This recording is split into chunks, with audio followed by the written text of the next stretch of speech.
Good day, everyone. This is Evelyn Ackah from the Ask Canada Immigration Lawyer, Evelyn Ackah podcast. I'm very happy to be with you today, and we're going to be talking about digital nomad visas. To date, Canada does not have a digital nomad visa yet, but I want to talk to you today, and it'll be a little bit more of an informal webinar podcast. No slides today, but I want to talk to you about what is a digital nomad. It's something that recently, came to my mind, and I started seeing it more and more. And honestly, it's somebody who is able to work remotely. Usually people in the technology, social media world, they can travel and do their work from wherever they are. And they're called digital nomads. They're able to create work and revenue and produce products for their clients, but their location of work really has no bearing on their ability to produce good quality work and also make a living.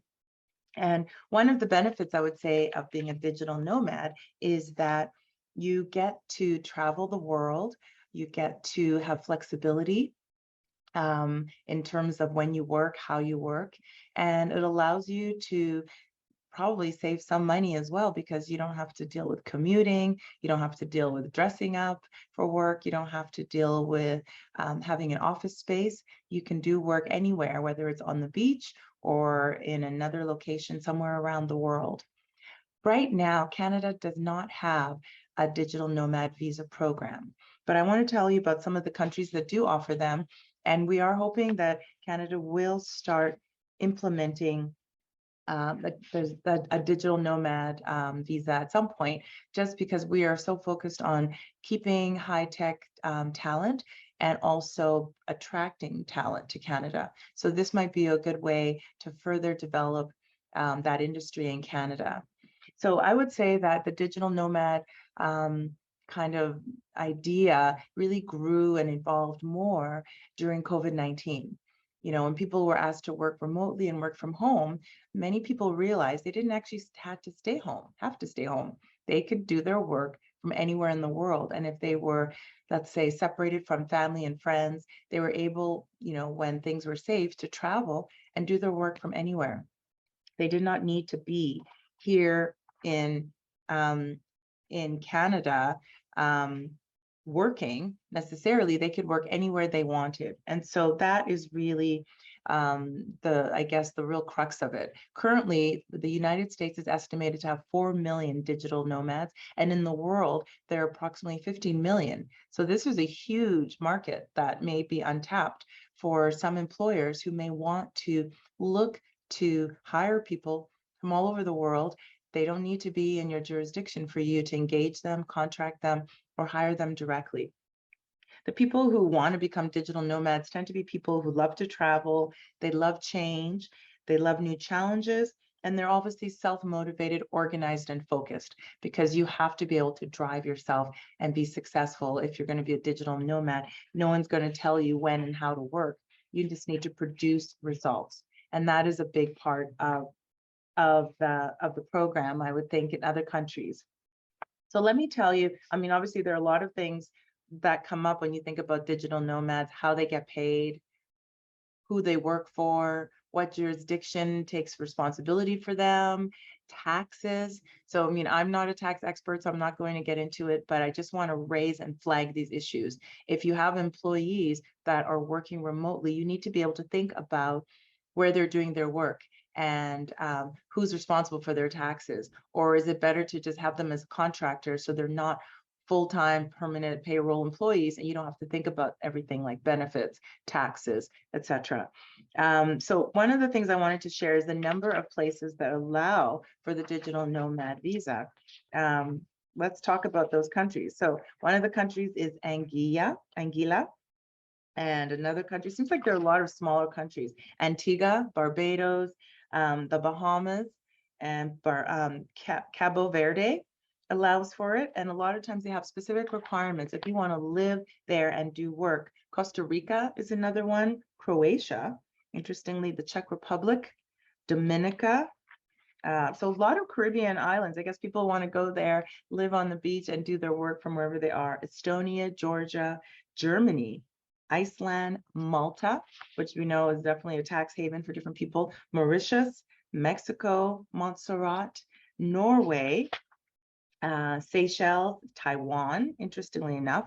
So those are just some of the countries that are actually already actively engaging in the digital nomad visa programs, where they have criteria as to what you need to do to become a digital nomad in terms of the visa that you have and what you're allowed to do and how long you're allowed to stay there. So before you decide you're just going to pick up and leave, you need to do the research. What's going to be required of you if you want to come and go? Do you have to stay for a period of time? Do you have to leave and reset the visa after every 3 months or 6 months? You need to know all that information before you make the choice to leave your home and go and explore the world and work remotely. Right now, I would say Canada, as I said before, doesn't have a digital nomad visa. However, there are other ways that people can come to Canada. We have a number of people that we've worked with at Ackah Business Immigration Law who may be accompanying spouses that are either Canadians or they're being sponsored, and they want to remain working for their foreign employer. You can do that. As long as you have legal status in Canada, you can come to Canada and work remotely for whoever your employer is, so long as you have legal status to enter and remain in Canada. So that way, if you maybe don't work for a company that has a Canadian entity that could transfer you, you can stay on the payroll, you can make those arrangements, and you can come to Canada and be a remote worker from inside Canada.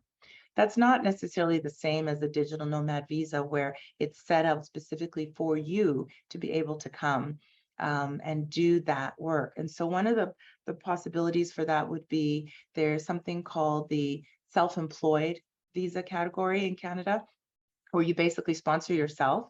And that's based on you having at least 2 years or more experience to show that you've been running your own operations already for several years, and that you're bringing expertise. A lot of times it's in IT, cultural arts, that kind of area, high tech. So if you're able to qualify for the self-employed visa category, you could be a digital nomad working in Canada and working for clients all over the world. They don't need to be Canadian-based clients, so that you can then live the life you want and decide if Canada is where you want to make your home and look to permanent residence options down the line. Another option for people who want to come to Canada is the startup visa category.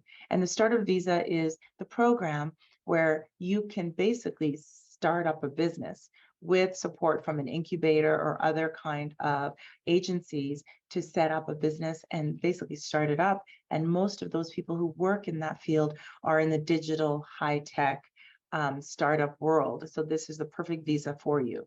Okay. One thing I would say is we're not at the place yet that we're able to say that come to Canada, we have a specific visa for you.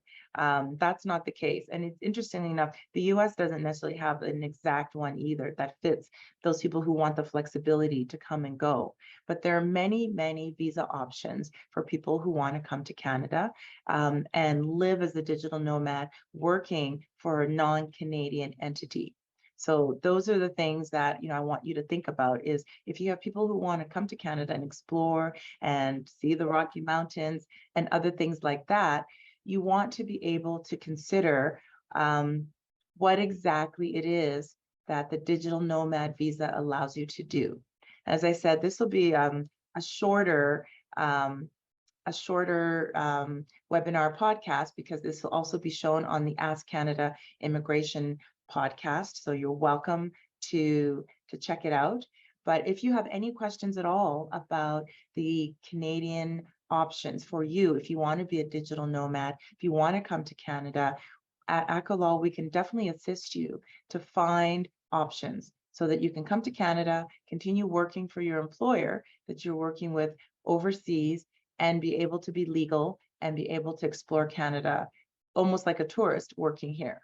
In Canada, we have so many options for people when they want to work for a Canadian employer, but there are very few options for the digital nomad type of arrangement. Some people come in under consulting work permits where they get to be contractors, and that's another option for them where they can then work for a Canadian entity, but they're not directly employed. and they have some more flexibility in terms of coming and going. There's also the working holiday program for people that are under 30 or 35, depending on the country you're coming from. So that also allows people to come and work as much or as little as they want, but also to be able to explore Canada and have that experience of being a digital nomad and kind of free. One thing that I've mentioned already that's really important is the tax implications. You definitely want to have a good tax advisor wherever you end up coming, whether you come to Canada or the U.S. or you're traveling the world. You need to think about what are the tax implications for making money all over the world. You need to know where you have to file or where you don't have to file. And so, I think that's very important before you launch into this, is looking at tax, looking at benefits, looking at travel insurance, looking at the visa types. I've mentioned already all the countries that currently have very concrete digital nomad visas, whereas in Canada and the U.S. we don't, but many, many Caribbean countries, Mexico, as I mentioned, lots of people who want to live on the beach. It seems like those countries are really encouraging the digital nomad visa to be able to bring people into their countries and obviously help also grow the economy. So I'm hoping that as Canada further focuses on the need for Canadians and the real demand to grow our IT and our startup economy, that they will launch a similar digital nomad visa or create even more options and more streams for people who want to be free enough to do the work and still have legal status, and also perhaps options for them to move into permanent residence down the line in Canada. Right now, if you're self-employed, it's not the easiest to be self-employed and become a permanent resident. You have to really go through a lot of hoops for that to happen if you're not working for a Canadian-based employer. So, as I said, this is very high level today. I'm not going to do a presentation in terms of slides. I wanted it to be a little more casual than what I've been doing. But I think for employers, you need to think about, one, where are people working? Where exactly they are, based? What are the tax implications for employers if you actually employ them and they're not seen as employees or contractors? Whose obligation around the tax issues, I think, arise? Those tend to be the major issues for employers, and I want you to consider those options before you engage in hiring somebody overseas who's living the life of a digital nomad. You want to be certain that the employer is ready and thinks about benefits, liability, taxes, etc. And also, how do you contract that person and how do you terminate that person? So those things around the jurisdiction, which jurisdiction is going to rule in terms of employment standards? So just a lot of things to consider before you move into that sphere.